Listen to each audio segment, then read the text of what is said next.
Yo, what is up? It is your boy Xehther, back with part 2 to What If Deku Trained Xehther, the 1K special. You guys definitely seem to enjoy this. I didn't know how the last part was actually going to end up doing, but now that I went back and checked on how this part actually did, it did very well. You guys hit 116 likes. So if you guys want part 3, you guys are going to have to smash, let's go with 70 likes. If you guys want part 3, you guys are going to have to smash 70 likes for part 3 of What If Deku was trained by Xehther. But that being said, let's go ahead and get into this quick recap and then into the story. So in the last part, we had essentially covered how Deku would end up meeting Xehther, the #1 hero in America. He would actually have possession of chi, not a quirk, but something that everybody has within them.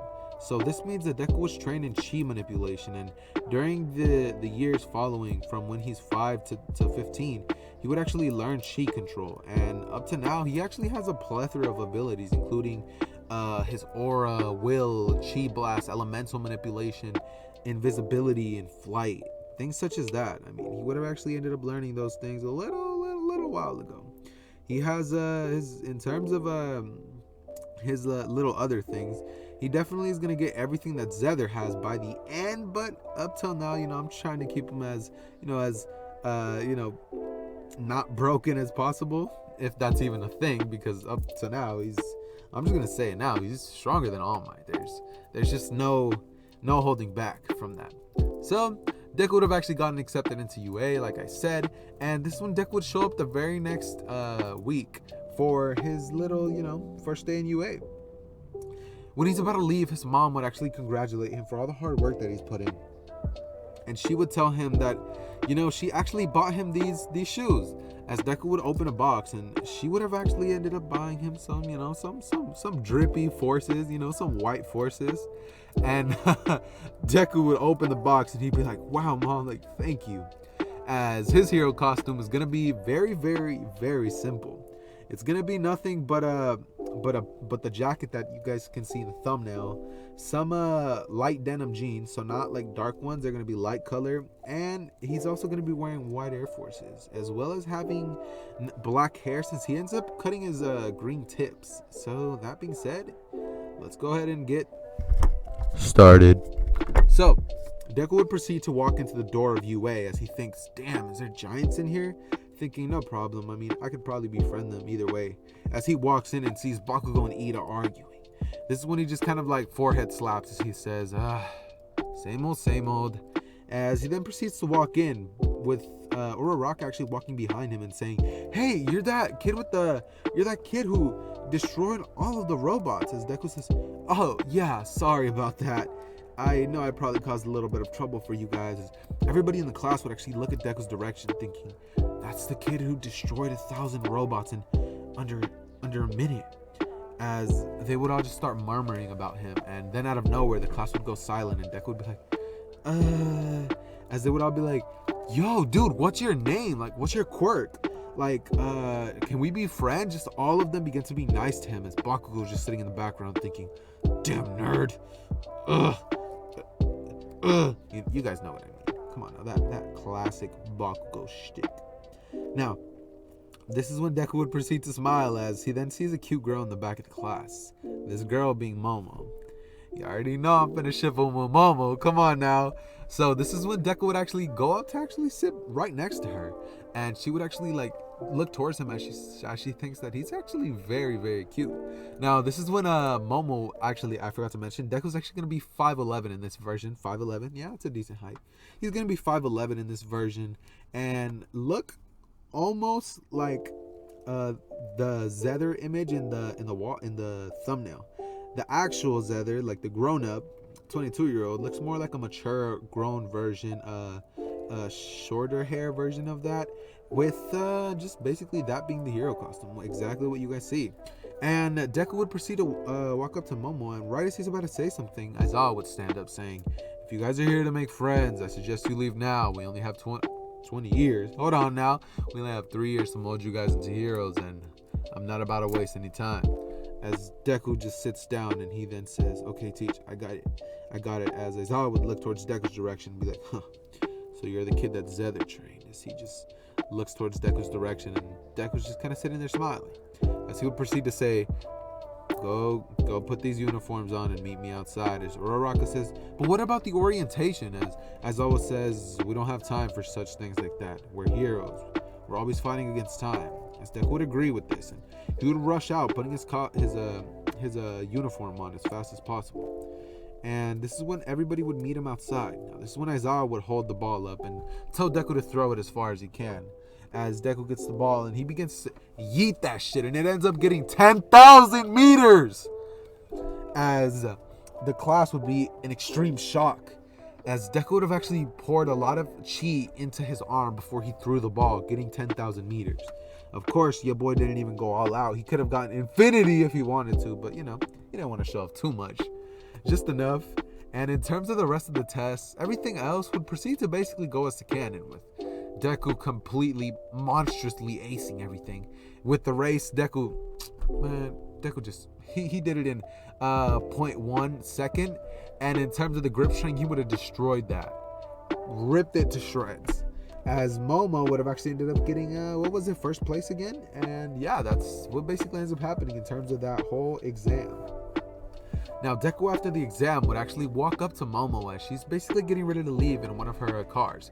As Deku grabs her from her hand from behind, and he says, "Hey, I actually was wondering if I could talk to you for a second." As she turns around, she's like, "Oh, your name is Xehther, right?" Your name is Izuku Midori, right? As Deku's like, "Oh yeah, I just saw how you did on the test, and I just wanted to ask, what's your quirk?"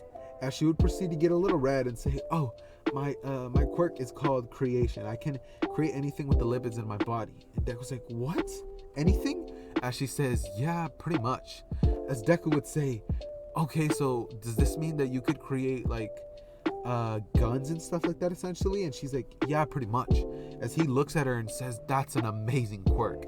As she would proceed to tell him that, "Oh, I mean, I guess it is." As Deku would proceed to tell her that just be real with her, and he would proceed to look at her and say, "So I actually thought you were actually very beautiful. I was wondering if you were trying to go get a bite to eat sometime." And she would proceed to get red in the face, and she would say, "Oh, yeah, no, of course." As she would give him his number and leave very flustered, as her butler that was driving the car would proceed to be like, "Wow, Miss Momo, I see that you got yourself a little companion there." As he would proceed to chuckle as Momo was red in the face, and she's like, "Oh, stop it." As Deku basically goes off pretty happy. Now, the next day would roll around, and this is when Deku would actually have been texting with Momo during that entire day and night. And when the very next day came around, Deku would have actually been talking to Momo right before All Might busts in through the door talking about "I am here." As Deku's like, "Yo, All Might, what's up?" As All Might would proceed to say, "Hey, Midoriya." As the rest of the class is just like, "You know All Might?" As Deku's like, "Oh yeah, he's like a big brother to me." As everyone's just like, "What?" And Momo's just like, "He knows All Might? Wow." As Deku proceeds to just basically smile as he then asks All Might what they're doing today. As he begins to tell them that they're going to be doing hero versus villain training. And he would tell them to look towards the direction of the boxes. As there, they would have their costumes. This is when Deku would get his costume, and it would literally be nothing but normal clothes. Everybody, as soon as they see him, would ask him why that's his costume, and he would tell them that they would ask him why he looks so much like Xehther. As he would begin to tell them that, "Oh, he actually trained me. He's the one who taught me everything that I know in terms of how to control my quirk. We actually have the same quirk." As everybody would be like, "What? You have the same quirk as Xehther?" As Deku would be like, "Yeah, pretty much." And they'd be like, "That's insane. You're definitely gonna be the #1 hero." As Bakugo hearing this would be like, "Ah, damn it, Deku." As he just basically begins to think, "I need to find a way to get stronger, catch up to Deku." As Bakugo just secretly is just scheming of ways to get stronger. Now, this is when Deku would proceed to basically just go off and look at Momo. As soon as he sees it, he's like, "Oh, who is this? Who is this?" And he begins to just go up to her, and Momo begins to tell him that, "Oh, it's a little embarrassing," but Deku would proceed to tell her that no, it actually looks amazing on her. As she would begin to blush, and Deku would actually have a smirk. As she would basically shove him, and Deku would basically just begin to start laughing. This one All Might would see this and be like, oh, it seems young Midoriya has found himself a little girl. As All Might says, I remember when I was there. And Deku would proceed to just be chuckling with Momo as All Might begins to tell them that they're going to be assigned teams with, with roulettes, I guess you could say. And the teams would be as follows. Heroes would be Deku and Momo against Bakugo and Todoroki. I know you guys probably weren't expecting that, but that's what we're going with. Now, this one Deku and Momo would be like, great, I get to be on a team with you, as she blushes and says, okay, I have to impress Midoriya, as Deku's just thinking that he has to impress her. Now, this is when Deku and Momo would actually walk into the building as Todoroki and Bakugo are inside the top of the building. Todoroki would proceed to freeze the building, and Bakugo would be like, hey, you damn bastard, don't freeze it. My quirk relies on my sweat, and I can't exactly sweat if I'm cold. As Todoroki's like, just stay out of my way. I'll take them out myself. As Bakugo's like, you stay out of my way. Now, Bakugo and Todoroki would actually stare down at each other as they actually begin to get into a fight. As Momo and Todoroki are doing nothing but running through the hallways, just trying to find where they could be. Now, Deku uses his chi manipulation to sense around where they could be, and he locates them pretty fast. This is when Deku would tell Momo to create a smoke bomb, as she throws it into the room that they're in there arguing, bickering about, as Deku turns invisible and just walks in there slowly. Having them not know what's going on, they would get on guard, but before they knew it, it would be announced, Hero Team is won. As Deku simply raises his aura as all of the smoke just begins to blow away. As Deku then says, yo, as they're like, when did he? And Todoroki gets angered, thinking, damn it, if it wasn't for you, Bakugo, we could have won this. As Bakugo says this, don't talk to me half and half, it was your fault. As they basically begin to get into an argument, and when they're told who was the MVP, they would tell them that it was Deku and Momo at the same time. They did just as much as each other. And Deku and Momo would actually just go on to do watch all of the rest of the people. Now, this is when Deku and Momo would decide that after this, they're actually going to go off somewhere. And Deku would actually tell her that he's going to treat her to some, what sounds good? What sounds good right now? He would actually tell her that he's going to treat her to some Asian food? I think it's, Panda Express. Is it Asian food? Or what is it called? I think it is. No, it's Chinese food. My bad. I fucked that one up. But anyways, Deku would proceed to treat her to some Panda Express. I don't know if they even have that over there. But just something way better than that, right? Take her somewhere there. And this is when Deku would say, hey, I know it's probably not what you're used to, but, I hope you still have a fun time with me. As Momo's like, no, this is perfect. As Deku and Momo proceed to basically just have an amazing date together. They would actually essentially go to the arcade afterwards, and Deku and Momo would have a very fun day. Deku would actually end up winning her a big prize. It'd actually be a squid. He would win her a squid, as it would be like a pink squid that she basically put on her head. And Deku and Momo would actually take pictures together, and they would have like a little album together. Now, this is when Deku and Momo would proceed to go to school the very next day after just basically saying goodbye to each other. And Deku and Momo at this point, there wouldn't be nothing too crazy going on. It'd be nothing but the talking stage or the flirting stage. As Deku proceeds to get to class the very next day, and this is when Deku would proceed to be told that they're going to be going on the little USJ thing. They would arrive with Suyu saying that the strongest one in the class is probably Deku, since, he was trained by Xehther, as Bakugo and Todoroki would get angered by this, and Momo would agree. The rest of the class would agree, except for Bakugo and Todoroki, since they're kind of butthurt, thinking, no, I'm the strongest, a little bit of pride. But, we all have it. As Deku would proceed to just kind of laugh it off, as he begins to be like, well, I wouldn't say I'm that strong. And she's like, are you kidding, Midoriya?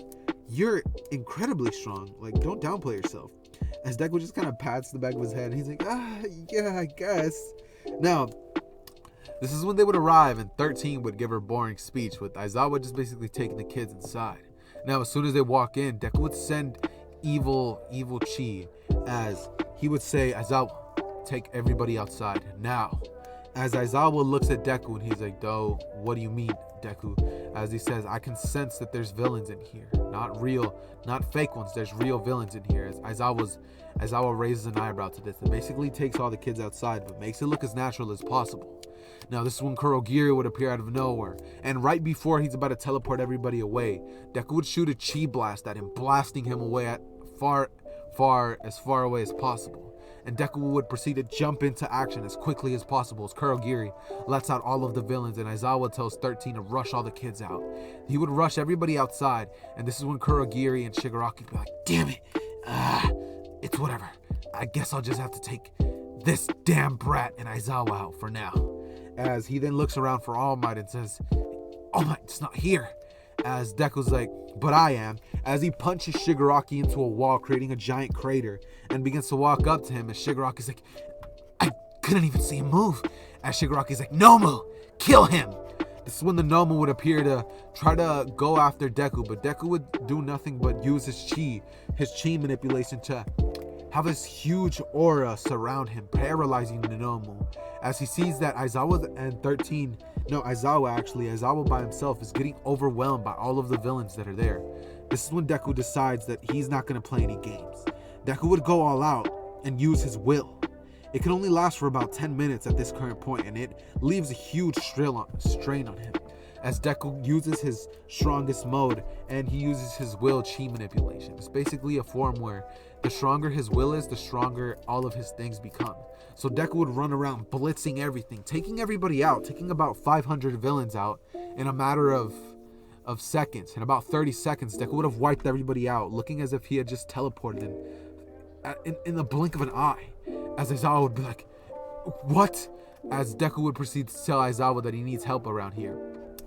He would tell Aizawa to cancel the Nomu's quirk, as the Nomu begins to basically get into a fight with Deku. Now Deku would proceed to body the Nomu, but every time he essentially takes him out, the Nomu would proceed to regenerate. At this point, Deku would be wondering what's going on as he begins to shoot a giant ki blast at the Nomu, incinerating it. Or not ki blast, sorry, a giant chi blast, incinerating the Nomu. Now, as soon as Shigaraki sees this, Shigaraki would be like, damn it, I gotta kill this kid. As he then says, Kurogiri, let's get out of here. This is when Deku would proceed to say, I don't think so. As out of nowhere, a black portal, this being All For One, appears, showing his face out of nowhere, and appearing as he would throw a giant punch that he had thrown at All Might in the fight against them at Deku, as he blows him into a wall, catching Deku off guard, and actually catching him off guard enough for Shigaraki and Kurogiri to escape, along with All For One, just looking at Deku as he says, we'll be meeting again, boy, as he just teleports off. This is when Deku would get up, and Momo would actually come running in asking if he's okay. Deku would take the rubble off of him and would say, yeah, he's fine. That guy was more than just strong. As he would go up to All Might the very next day after the cleanup and ask him what had gone on. All Might would proceed to explain to him who All For One is and his injury. As Deku's like, I knew about your injury, but you never told me about All For One or how you got here. As All Might says, yeah, I also haven't told you about one more thing. My quirk, it can be passed down. As Deku would be like, your quirk can be passed down? As All Might's just like, yes, you heard me right. As Deku would tell him that if he's found a successor, as All Might would proceed to tell him that he actually hasn't. Deku would actually tell him that if he was to pick a successor, he actually knows of a very great candidate. It's somebody in UA, as All Might raises an eyebrow to this and says, who is it? As Deku would proceed to tell him about Momo. He would tell him that her quirk is creation, and he would tell her that if All Might's quirk is an enhancement, he could probably improve that quirk that can already be a great hero, and it would help her rise through the ranks to probably become the number 2 hero of Japan, of course, behind Deku, because ain't nobody gonna be in front of him, because Deku at this point has already sparred with All Might and actually beaten him a couple of times. So All Might would actually take Deku's advice and be like, sure, I guess we'll definitely have to see about that. As Deku texts Momo and tells her to meet him at Dagoma Beach, the beach where Deku would actually train with All Might and cleared not too long ago. Momo would arrive, and this is when Deku and All Might would basically say hi to Momo, as Deku would introduce Momo to All Might in the proper way. As Deku, Momo, and All Might would basically just spend the very next 2 weeks that they're getting off of the breaks, off their break up until a sports festival training, and Momo would actually be, put through a couple of rigorous tests to see if she's actually worthy to inherit One for All. Now, this is where I'm going to be leaving this video off, boys. If you guys enjoyed the video, make sure to drop 70 likes on the video. But with that being said, you guys know the drill. Xehther out.